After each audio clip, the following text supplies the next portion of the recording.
Hey guys, how you doing? My name is Robert Buccellato. I operate this channel. I am actually in my history classroom right now. Those of you that may not know, which if you're watching this video, you probably do know, and that is that this week is going to be the anniversary of the sinking of the Titanic. In 1996, I was actually lucky enough to go to the place where the Titanic sunk. They were trying to raise a portion of that Titanic wreckage. There was actually a pretty large, several tons piece of the hull that they were trying to bring up. They weren't able to do it that year, but I believe about 2 years after the fact, they were able to. But that is something for another time. What we are talking about today in this very brief video is actually whether or not the Titanic could have survived a head-on collision with the iceberg. Now, there's a lot of people that kind of go backwards and forwards about this, whether it could have or it couldn't. Personally, my belief is that it could. And I'm going to just very briefly explain my reasoning behind that.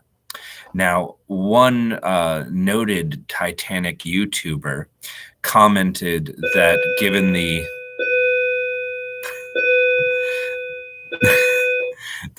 the velocity of the ship as it plunged into the iceberg, that it would have actually caused such huge damage to the ship itself that it could have resulted in deaths of hundreds of people. Even the person that found it, Dr. Robert Ballard, consented that had it actually hit head on, it would have killed a lot of people in the bow section. That is debatable. However, my thesis is that even if it had killed people in the bow section, we're talking about probably 100 people. Most of them steerage, most of them crew. And that is, you would argue, acceptable collateral damage, considering the fact that those people ended up dying anyway, and by larger numbers in the actual disaster that was to take place, because the ship scraped along the side of the iceberg, as you guys all know, and it caused some piercing in the davits, which caused the ship to begin to flood. Now, a lot of ships, when they come into contact with icebergs, it's actually standard operating procedure that they reduce speed and hit straight on. The reasoning is because many ships, like the Titanic, are strongest in that area of the ship. As a matter of fact, the first two watertight bulkheads are usually the strongest part of the structure. And in the case of the Titanic, it was in fact the strongest piece. Now, a lot of people say, and I am one of them, that had it gone headfirst into the iceberg, it would have survived. And I absolutely believe that. At the very least, it would have actually sunk at a slower rate that would have enabled rescue ships to be able to pick up more passengers.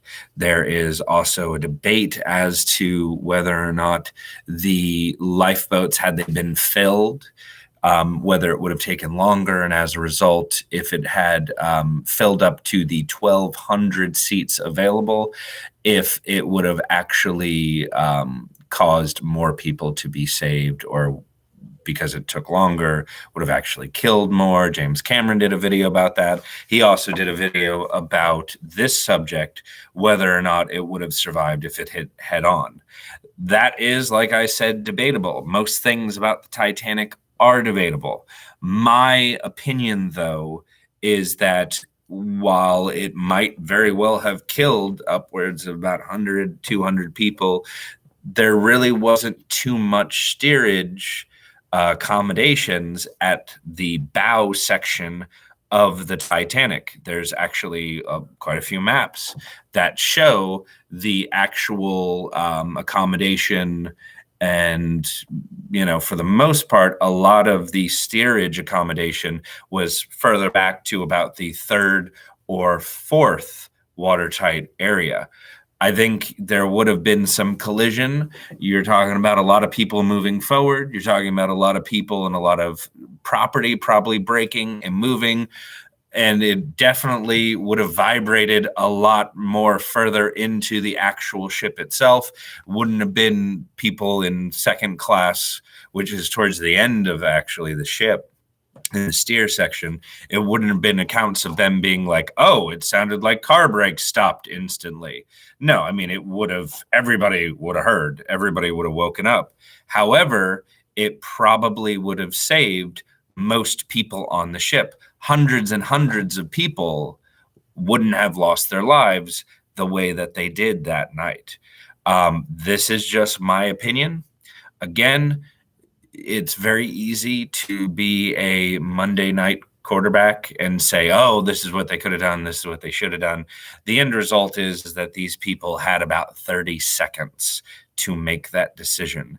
And then, unfortunately, they had to spend the last 2.5 hours of their life in the form of Murdoch having to live with that decision. Not something that I would ever want to experience, and I have great sympathy for that man, especially because he did not commit suicide or kill people as is depicted in the James Cameron film. So anyway, that is it. That is my view. I would love to hear what you think. As I said, this is just my opinion. The Titanic is one of those things where every single topic is always going to be debatable and contested. I'm sure I probably misspoke or fudged some details. Let me know. Again, my opinion. Hope you have a wonderful day and take care.